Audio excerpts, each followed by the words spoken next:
Hola a todos, bienvenidos a Calamares en su tinta. Este espacio, como ustedes ya saben, para que hablemos un poco de historia, de historias, de personajes raros y curiosos, de libros. Este espacio para que hablemos del pasado, que es una forma inquietante, oblicua y reveladora de hablar de nuestro propio tiempo.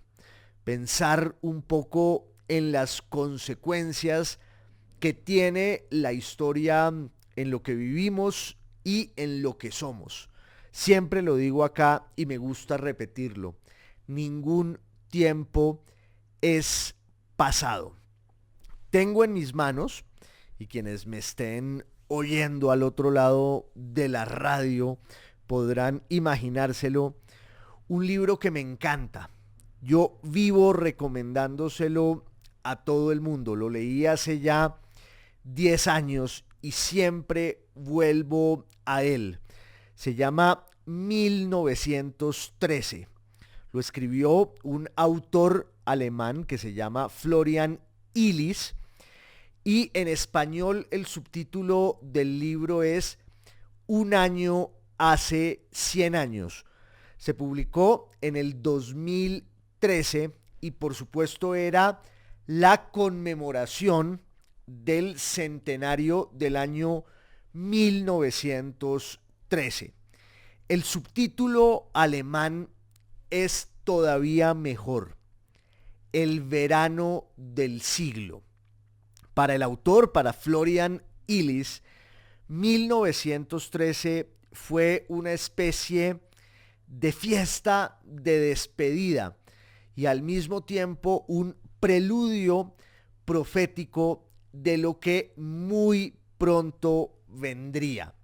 Toda Europa y el mundo entero, ¿por qué no?, estaban viviendo una especie de fiesta inconsciente, como parados en el cráter de un volcán.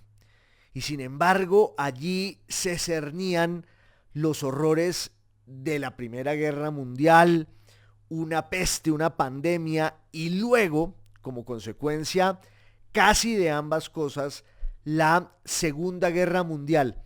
Hay quienes sostienen incluso que en realidad el siglo XX empieza en 1914. Incluso un historiador inglés, Eric Hobsbawm, decía que el siglo XIX era un siglo muy largo que empezaba en 1789 con la Revolución Francesa y que llegaba hasta 1914 y que ahí empezaba el siglo XX.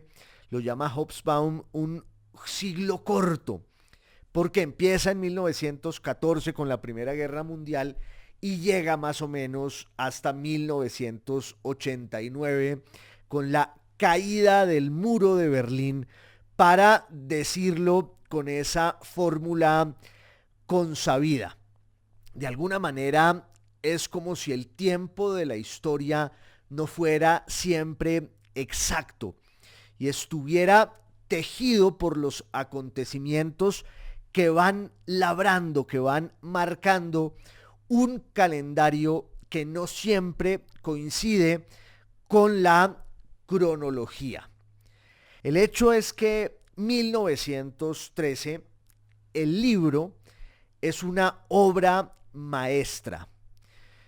Resulta casi como una biografía de ese año y va de mes en mes, podríamos decir incluso que de día en día, narrando y reseñando los encuentros, los destinos, los cruces y entrecruces de una gran cantidad de personajes muy importantes del mundo de la política, del mundo de la cultura, de la literatura, de la poesía, de la música, de la ciencia, que allí comparecían y que no sabían del todo, por supuesto que no lo sabían, lo que encerraban las líneas de su mano, las sorpresas que el destino les deparaba.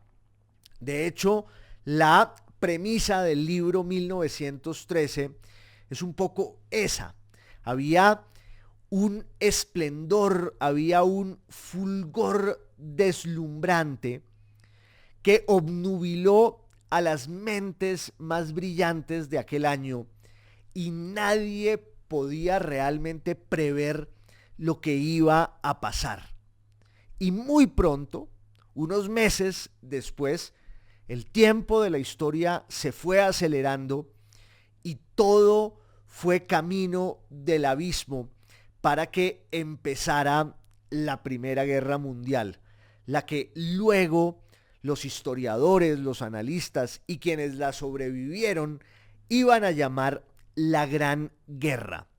En el invierno de 1913, cuenta Florian Illies, estaban en la ciudad de Viena dos personajes que luego se verían las caras, o por lo menos dos personajes cuya suerte iba a estar determinada de manera muy profunda, la del uno con el otro. Esos dos personajes eran Josif Vissarionovich Yugavsil, que ya en ese momento y desde hacía unos meses arrastraba consigo un nuevo seudónimo, el de Joseph Stalin, el hombre de acero. Tenía otro que era el de sus correligionarios en Georgia, que era el seudónimo de Kova. Pero desde hacía unos meses, en el exilio europeo, Stalin ya se llamaba así y en enero de 1913 salió a caminar por el parque de Schönbrunn, el palacio real de la monarquía austriaca en Viena, la capital de ese imperio que además ya era una monarquía doble que compartía la corte de Viena con la corte real de Budapest, en ese enjambre, en ese entramado del que he hablado tantas veces aquí, de muchos pueblos, muchas lenguas, muchas sangres y muchas culturas que convivían en ese mundo. Pues resulta que ese mismo día de enero de 1913, caminando sobre la nieve, ahí en el parque de Schönbrunn, estaba también un joven austriaco que estaba rumiando su resentimiento porque acababa de ser rechazado como pintor en la Escuela de Bellas Artes de Viena. Ese personaje, ustedes ya lo habrán adivinado o lo sabrán, era Adolf Hitler. De suerte que un mismo día, en el invierno de 1913, en el mismo lugar, en el mismo parque, caminaban Hitler y Stalin por la misma senda tapizada de nieve. Uno podría imaginarse incluso cómo sus pasos y sus huellas quedaron allí entrecruzados. En ese mismo año, Benito Mussolini acababa de fundar un periódico socialista en la Emilia-Romagna, en su tierra, en Italia, un periódico que se llamaba Utopía. Mussolini ya era uno de los líderes más importantes del socialismo italiano y cuando empezara la guerra, entre junio y julio y agosto de 1914, iba a lanzarse a una campaña muy vehemente para reclamar la intervención de Italia en esa guerra, lo que le significó una confrontación con sus copartidarios, con buena parte del socialismo italiano, del cual fue expulsado, defenestrado, y allí empieza el camino de Mussolini en la concepción de una nueva idea del mundo, una nueva doctrina, un nuevo método político. Pero para que eso terminara consumándose y cocinándose del todo, pues tenían que pasar los larguísimos 4 años de la guerra, ese infierno de las trincheras, las armas químicas y ese momento apocalíptico en el que de verdad el mundo se acabó. Muchas veces a lo largo de la historia se ha dado la profecía y hasta la promesa del fin de los tiempos. Álvaro Mutis solía decir con sorna e ironía: no puedo creer que haya gente tan optimista que piense que el mundo se va a acabar algún día. Lo cierto es que a lo largo de los siglos han sido varios los profetas del apocalipsis, del desastre y del fin de todo. Pues en 1914 pasó un poco eso.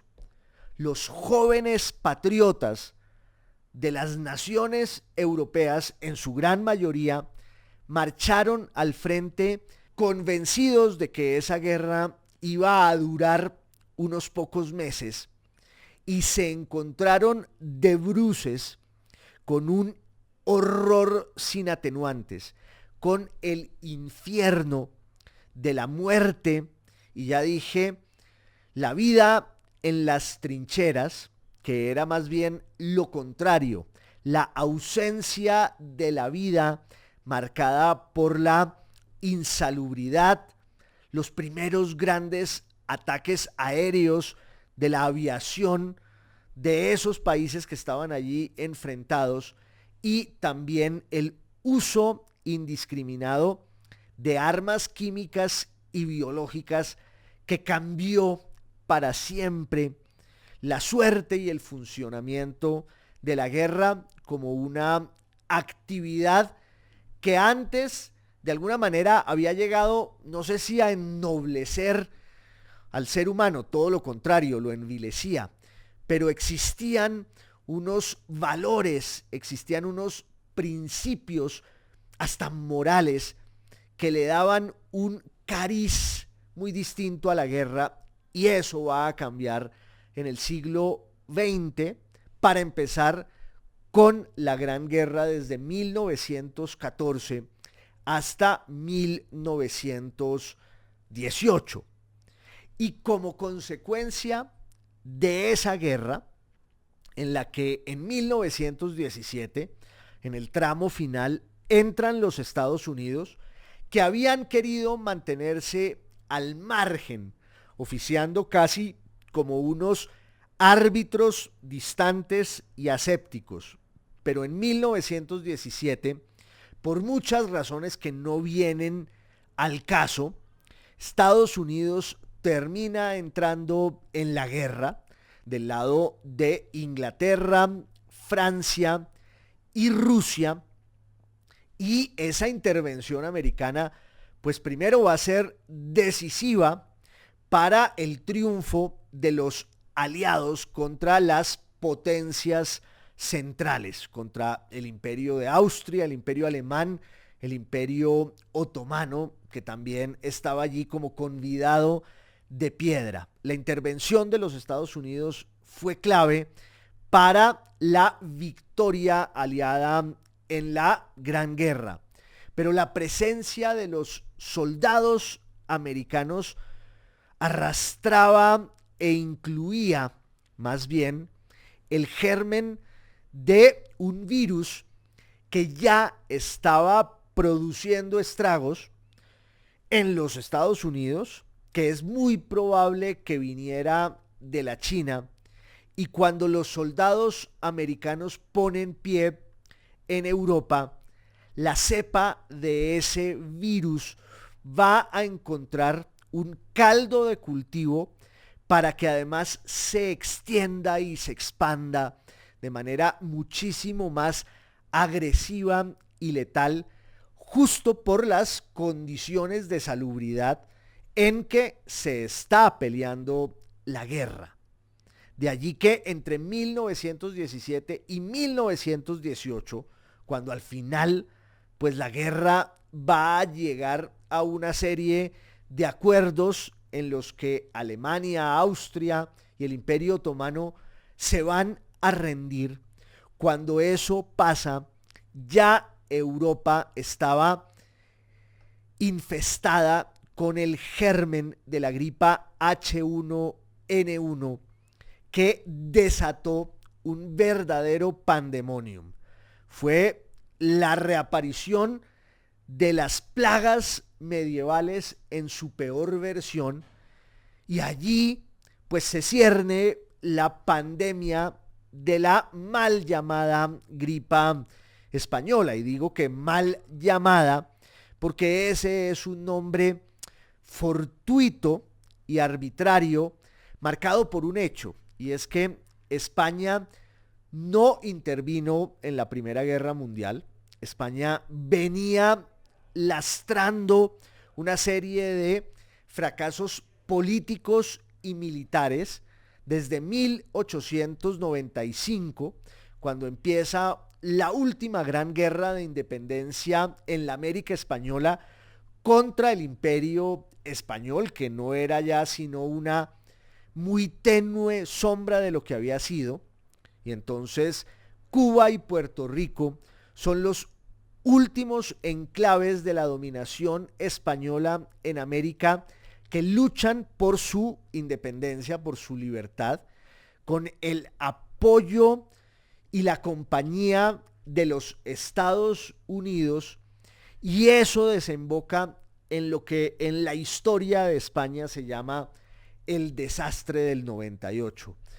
Ojalá algún día aquí en Calamares en su tinta podamos ahondar en ese momento de la historia y de la vida españolas, que fue determinante desde el punto de vista no solo político, sino también desde el punto de vista cultural y literario. Hubo toda una generación de poetas, escritores y pensadores que surgieron a la sombra de esa sensación de fracaso, decadencia y desolación que significó para España la derrota en 1898.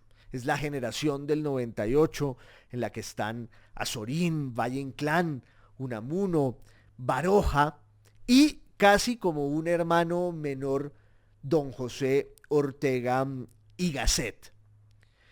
España no tenía entonces arrestos para intervenir en la guerra europea, se quedó al margen, y cuando empieza la peste de la gripa H1N1 en 1918, los servicios de inteligencia y sobre todo de propaganda de los países contendientes empiezan a censurar la información que circula sobre este virus que está matando más gente que la guerra misma. ¿Qué es lo que va a pasar en los próximos 2 o 3 años?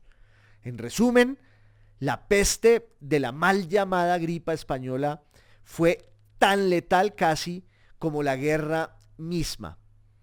Y se llamó así la gripa española porque en España no hubo censura con respecto a la información que circulaba sobre la peste, que llegó a contaminar al propio rey de España y en el resto de Europa, para tranquilizar a la sociedad civil y para apaciguar también a los soldados que vivían aterrados ante la posibilidad ya no de que los matara la guerra, sino además un virus, pues los servicios de propaganda empezaron a atizar el rumor de que ese era un virus limitado solo a España. Pero las consecuencias tanto de la guerra como de la pandemia de la gripa española fueron devastadoras. Y había, para empezar, una sensación de frustración, resentimiento, obvio también, de alivio y hasta de agradecimiento, porque quienes sobrevivieron a la Primera Guerra Mundial y a la peste de la gripa española, pues tenían la certeza de haber sobrevivido al fin del mundo. Y yo creo que era una certeza válida. Pero allí anidaba también, ya digo, la frustración, anidaban el resentimiento y una sensación permanente de buscar culpables para el desastre. Esos culpables estaban, obvio, en la clase política y sobre todo en las instituciones del parlamentarismo liberal que habían arraigado en todas las monarquías de Europa. Podían ser imperios o monarquías constitucionales, pero ya la democracia había echado raíces en ese mundo. Era una democracia parlamentaria, liberal, burguesa, a veces también aristocrática, a la que las masas empezaron a culpar por no haberle encontrado ni un cauce ni una salida a esa crisis que desembocó en la Gran Guerra, que desembocó luego en una plaga medieval que mató tanta gente como la guerra. Por eso había ahí un fermento revolucionario que solo los demagogos podían aprovechar. Fue el momento en el que surgen unas opciones políticas inspiradas en el radicalismo y en eso que un teórico sindicalista francés de hacía unas décadas, en el siglo XIX, Georges Sorel, llamaba la acción directa. También, pues la guerra deja maltrechas a las grandes monarquías y potencias de Europa. Todos los actores que intervinieron en la guerra salieron heridos de muerte. Y en todos ellos hubo una larga década de sobresaltos políticos y sociales. Ya hablamos aquí de la llegada al poder en Rusia de los comunistas, de los bolcheviques, el triunfo del marxismo-leninismo en la Rusia imperial de los zares. Ese proceso político no puede entenderse sin el contexto de la Primera Guerra Mundial y del costo que tuvo para el imperio zarista de los Romanov haber peleado en esa guerra que perdieron. En el frente oriental de la Primera Guerra Mundial, Rusia perdió la guerra contra Alemania. Lo que pasa es que luego la compensación del frente occidental determinó que Alemania y Austria pues no pudieran sostener el ritmo de la guerra y por eso en el saldo final aparecen como los grandes perdedores y Rusia, por una carambola del destino y de la historia, pues termina beneficiándose de una victoria que no era suya porque entre otras los comunistas, los bolcheviques, lo que habían prometido para llegar al poder también era la paz, con el argumento de que esa era una guerra de la burguesía y del imperialismo que ponía como carne de cañón a matarse entre sí a los proletarios en el frente de batalla. Y sin embargo, la consecuencia de la guerra en Rusia es que en 1917 hay dos grandes revoluciones. Una primera revolución de tinte burgués constitucional liberal que aspiraba a convocar también el apoyo del anarquismo, del socialismo, y luego ya cuando el esquema liberal y constitucional de la primera revolución rusa no funciona, los bolcheviques se toman el poder y ahí va a engendrarse una de las peores formas del totalitarismo en la primera mitad del siglo XX. El siglo XX, sobre todo en sus primeros 50 años, está marcado en términos políticos por el surgimiento del totalitarismo. Hay quienes se ofenden y se indignan de que haya una visión crítica de la Revolución Rusa. Son sus compañeros de viaje que quieren todavía exaltar los ideales nobles en los que presuntamente se inspiraba y se basaba esa revolución. Y siempre están postergando el juicio sobre la utopía, como reclamando la vigencia de sus principios morales y sociales. Un mundo más justo, un mundo más equitativo. Pero lo cierto es que por lo menos en esa expresión del marxismo-leninismo, lo que se fraguó y se forjó fue un infierno sin atenuantes, con algunas conquistas económicas, políticas y sociales. Sí, pero no son suficientes para exculpar un régimen represivo basado en el culto de la personalidad, en un mesianismo ideológico que acabó en un campo de concentración que duró muchas décadas. Claro, eso va a irse concibiendo allí desde 1917 y ya veremos hoy cómo se da el punto de quiebre entre ese esquema todavía vacilante del bolchevismo leninista entre 1917 y 1924. Pero el triunfo de la revolución rusa, el triunfo de la revolución bolchevique en Rusia significó también un gran temor para las clases medias y para la burguesía, y ni qué decirlo tiene para la aristocracia y los herederos del viejo orden en Occidente.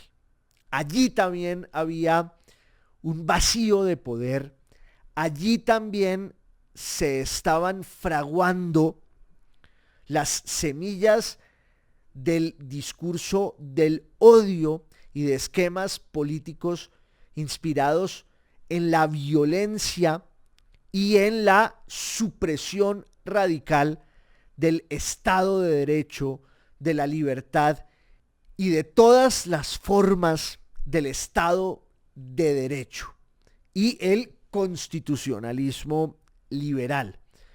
Pero el caballo de batalla de ese totalitarismo de derecha que había irrumpido en la Europa occidental era en parte el miedo a la llegada de la revolución bolchevique y comunista también en esos países. Claro, había algunas condiciones particulares en cada lugar que determinaban el surgimiento de la revolución de la derecha.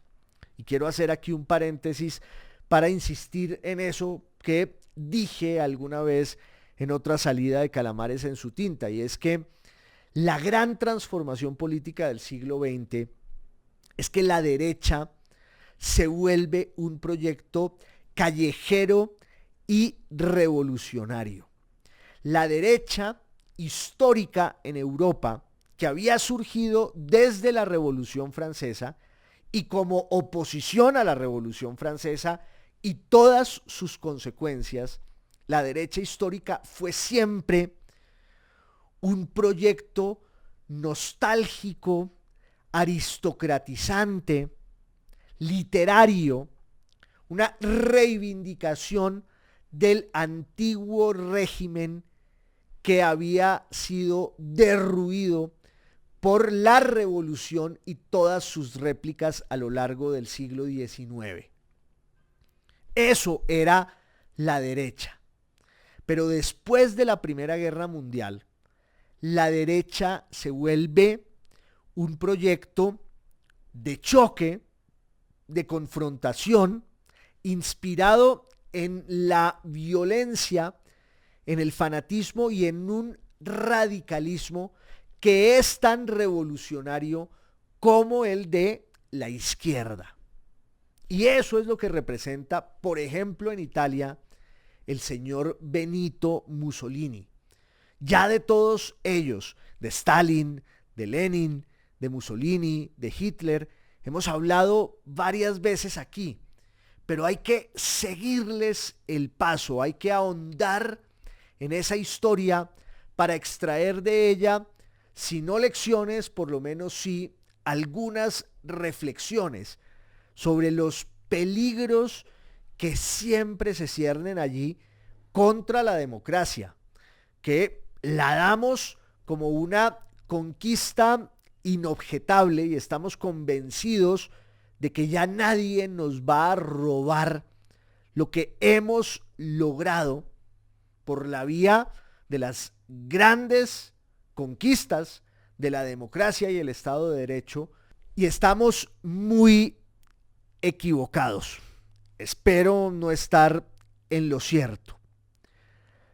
Al final, un personaje como Mussolini, pues encarnaba eso, un converso que abandona el socialismo y concibe un nuevo grupo de choque que desde la acción directa les ofrece a las clases medias y burguesas italianas una respuesta y una solución contra el peligro de la revolución bolchevique y comunista.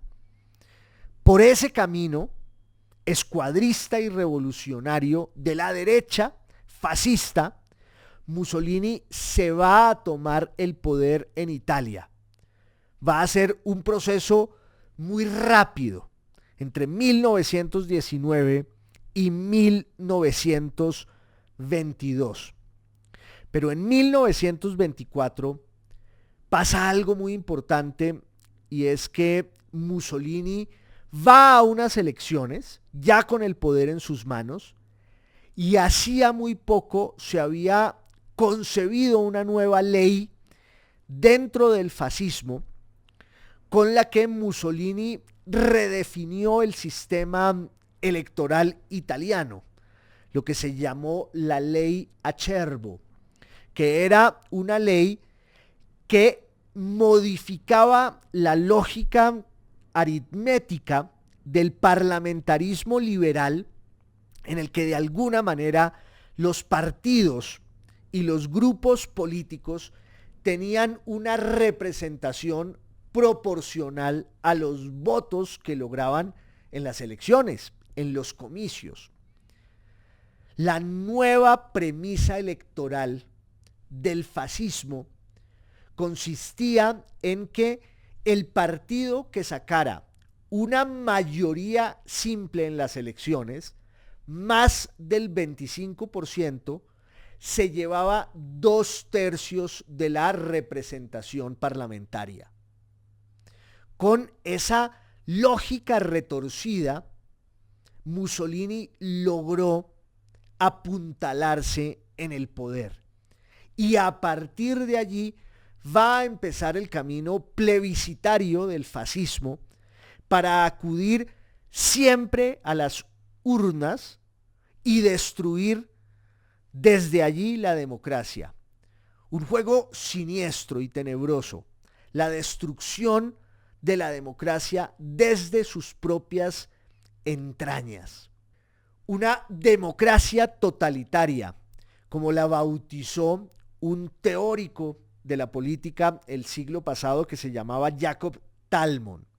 Eso fue lo que ofició el fascismo en Italia, junto con una política de violencia y represión contra los opositores, contra los disidentes. el uso de la violencia como el recurso político por excelencia de esta nueva expresión del autoritarismo, del mesianismo de derecha, encarnado en un conductor, un líder. Para Italia, il duce, el duque. Mussolini, que lo dijo muy rápido: el clima moral del fascismo es el de la violencia, porque tenemos que estar siempre en guardia. En las elecciones de 1924, Mussolini se llevó todo el poder y se enfrenta, entre otras, contra un líder de la izquierda que se llamaba Giacomo Matteotti en abril de 1924, y en junio de ese año Matteotti va a ser asesinado por una escuadra de matones del fascismo italiano, de las camisas negras. Mussolini reivindicó ese crimen como una conquista moral del fascismo para dejar la lección de que la violencia era un instrumento legítimo del nuevo régimen. Estamos hablando de 1924. Ya han pasado la Primera Guerra Mundial, la peste, y en los primeros años de la década de los 20 se han ido fraguando las condiciones de un destino totalitario para Europa en la primera mitad del siglo XX. El totalitarismo de izquierda de los bolcheviques en Rusia. Aquí también, en una salida doble de Calamares en su tinta, hablamos de la muerte de Lenin en enero de 1924 y de cómo el poder allí se lo toma Stalin en una puja con quien era el verdadero heredero moral, intelectual y político de Lenin, que era Trotsky, que en términos ideológicos tenía una visión muchísimo más consistente que la de Stalin. Pero Stalin acaparó todos los instrumentos represivos del régimen bolchevique para ir purgando a todos sus contradictores y a todos sus enemigos. 1924 es también el año de la unción, de la consagración de Stalin en el poder soviético. Ahí va a empezar su marcha hacia la dictadura absoluta. Va a durar unos años, pero 1924 tiene esa condición agorera. En Italia, Mussolini gana las primeras elecciones con el fascismo ya en el poder, y ese triunfo va a marcar la deriva totalitaria del movimiento fascista, porque a partir de allí, como ya dije, las elecciones y en general el juego de la democracia van a estar al servicio de un régimen que lo va a cooptar todo para perpetuarse en el poder de manera dictatorial y arbitraria. En 1924, Stalin ocupa el lugar que deja vacío Lenin, que ahora no es sino una reliquia religiosa del fervor revolucionario que va a ser carcomido por el sectarismo, el dogmatismo y el fanatismo. Pero 1924 también nos permite seguirle el rastro a Hitler, al que habíamos dejado en una salida de Calamares en su tinta, en un golpe de estado fallido en noviembre en la Baviera en 1923.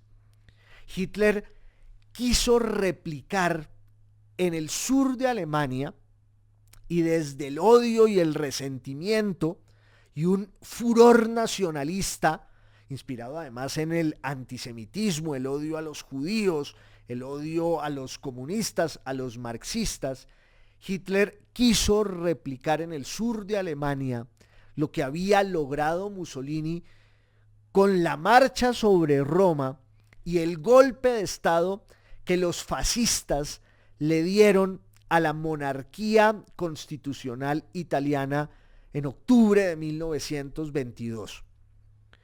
Pero para Hitler, pues ese juego era un poco más complicado, porque él oscilaba entre el nacionalismo de los bávaros en el sur de Alemania, un nacionalismo antisemita y católico, y la nostalgia imperial de eso que se llamaba la República de Weimar, el régimen que surgió en Alemania tras la derrota en la Primera Guerra Mundial, la rendición en Versalles y la claudicación de la monarquía de los Hohenzollern, del llamado Segundo Imperio Alemán. Surge lo que muchos autores van a llamar una república sin republicanos. La República de Weimar, desde 1919 y hasta 1933, cuando la va a liquidar la llegada al poder de Adolf Hitler, esa república tenía una constitución y aspiraba a un esquema parlamentario hasta cierto punto liberal, pero sus verdaderos hilos estaban en las nostalgias de los ultraconservadores que habían apoyado al imperio y al ejército. Hitler quiso sumar tanto el nacionalismo bávaro como la nostalgia imperial de los conservadores alemanes en Weimar para dar un golpe de estado que iba a empezar desde el sur, camino de Berlín para tomarse el poder. Eso no ocurrió. El golpe de estado en la cervecería en Múnich en 1923 fue un episodio de opereta ridículo que lleva a Hitler a un juicio penal en el que sus propios jueces están de su lado porque de alguna manera están de acuerdo con su causa. Hay un movimiento político para que Hitler no sea juzgado en Leipzig, en el gran tribunal político de la República, sino en el tribunal autonómico de la Baviera en Múnich. Entre febrero y abril de 1924, Adolf Hitler va a comparecer a un juicio que le hace la República de Weimar por su intento de dar un golpe de estado. Y lo que ha debido ser pues la marginación definitiva de un personaje tenebroso como ese de la política alemana se volvió la plataforma de sus delirios y de sus ideas que ya estaban consignados en el programa del Partido Nacional Socialista de los Trabajadores Alemanes desde febrero de 1920. Ya el nazismo había surgido y ya habían surgido sus dos grandes grupos de choque, las SA, un grupo de choque en la calle, y las SS, que era un grupo de protección paramilitar de los jerarcas de ese partido inspirado en el antisemitismo, en el odio hacia los judíos, en el odio hacia los marxistas, en el odio hacia la república misma.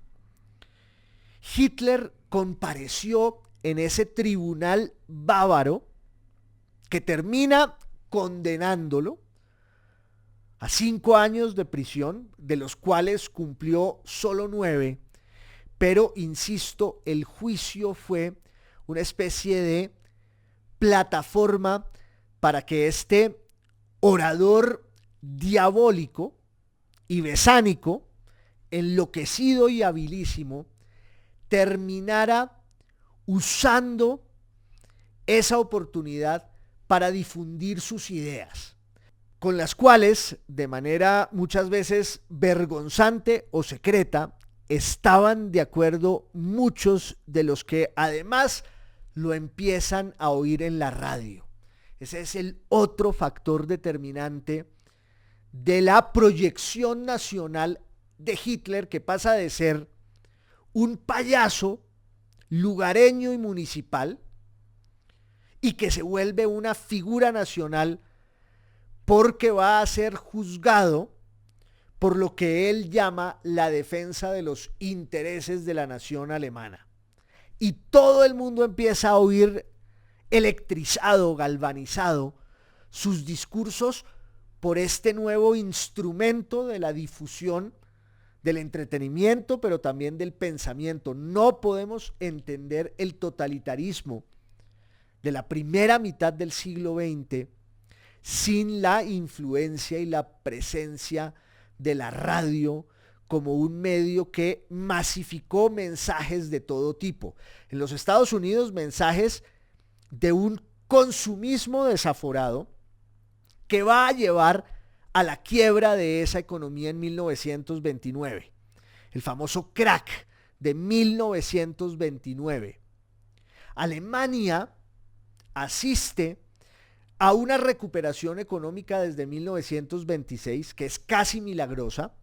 Hitler pasa 9 meses en prisión, donde además estuvo a sus anchas para escribir, para dictarle a Rudolf Hess ese compendio de locuras que es su libro, Mi lucha. Alguien decía, como Marco Polo dictándole a Rustichelli su libro de las maravillas. En el caso de Hitler es el libro de los esperpentos, del odio y el delirio del nacionalsocialismo, y él va destilando su hiel, y ese libro se va a volver una Biblia de todos los que ya habían oído a ese orate por la radio defenderse en un juicio político y penal que ha debido llevarlo a un calabozo y luego al olvido. Pues resulta que ese juicio en 1924 lo va a catapultar como un caudillo que va a permanecer desde 1925 y 26 un poco en la sombra, atizando esa estrategia de hacer del nazismo un grupo de choque que les dispute a los otros partidos alemanes en la calle el poder. Pero todo cambió cuando en 1929 la economía americana se va a quebrar y el mundo entra en barrena y vuelven otra vez la crisis económica, el hambre y la frustración renovada de todos los que sobrevivieron a la Primera Guerra Mundial. Sobre eso quería que habláramos en esta salida de Calamares en su tinta, que ustedes saben es podcast, es video podcast y es radio. Nos vemos en la próxima salida. Muchas gracias por su compañía y un abrazo para todos.